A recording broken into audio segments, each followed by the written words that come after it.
आप सभी का स्वागत है हमारे वास्तविकता संग्रह के दैनिक अध्ययनिका में, जिनके लेखक हैं reverend doctor pastor Chris Oyakhilome, DSc DSc DD।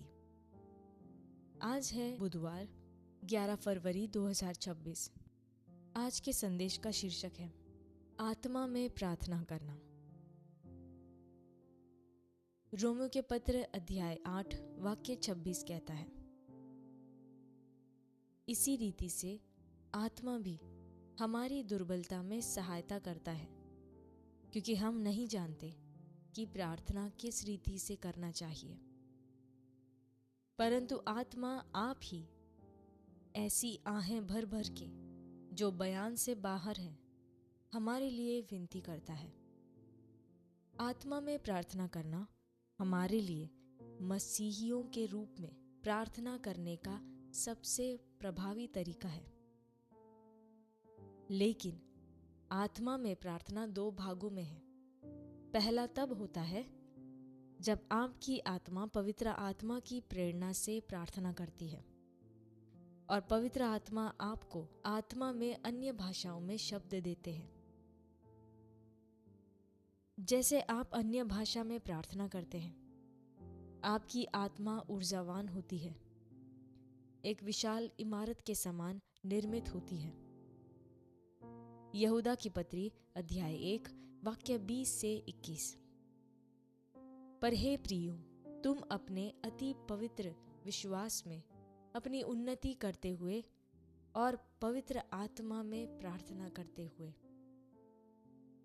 पहला कुरिन्थियों के पत्र अध्याय 14 वाक्य 4 कहता है, जो अन्य भाषाओं में बोलता है वह अपनी ही उन्नति करता है।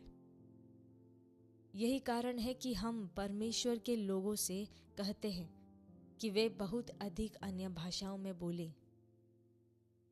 यह आपकी आत्मा, प्राण और शरीर को परमेश्वर के सामर्थ्य से परिपूर्ण बनाए रखता है। आप आत्मा के द्वारा अपने भीतरी मनुष्य में सामर्थ्य से उन्नत, सुदृढ़ और बलवंत बनाए जाते हैं। हालेलुया। लेकिन फिर आत्मा में प्रार्थना का एक दूसरा स्तर भी है, जो महान आशीर्वाद और लाभ का है। इस बार यह आपकी आत्मा नहीं है जो प्रार्थना कर रही है, लेकिन पवित्र आत्मा स्वयं प्रार्थना कर रहे हैं। यह आपके माध्यम से मध्यस्थता कर रहे हैं। यही हमने अपने शुरुआती शास्त्र में पढ़ा। पहले प्रकार में वे आपको वाणी देते हैं और आप अन्य भाषाओं में शब्द बोलते हैं, परंतु इस मामले में कोई वाणी नहीं होती। आप एक ज्ञात या अज्ञात भाषा में नहीं बोलते, बल्कि जो आपके भीतर से निकलता है वह आत्मा की गहरी आहें और कराहना है। उस स्तर पर पवित्र आत्मा पूरी तरह से नियंत्रण ले लेते हैं। पिता की इच्छा के पूर्ण सामंजस्य में आपके द्वारा प्रार्थना करते हैं।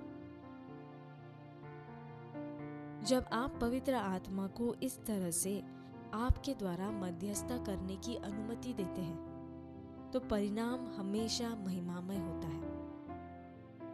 पवित्र शास्त्र कहता है, मानो कि जांचने वाला जानता है कि आत्मा की मनसा क्या है। रोमियो के पत्र अध्याय 8 वाक्य 27। यह आपका मन या आपकी समझ नहीं है, यह आत्मा की मनसा है जो आपके द्वारा व्यक्त की जा रही है। आगामी पद 28 परिणाम के एक भाग प्रकट करता है।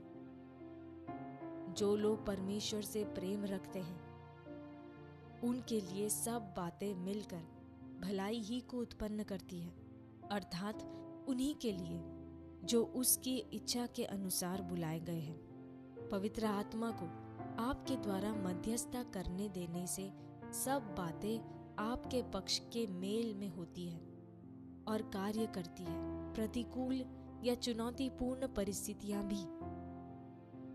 यही आत्मा में प्रार्थना करने की सामर्थ्य है, कई अनेक आशीषों और लाभ के साथ। हालेलुया।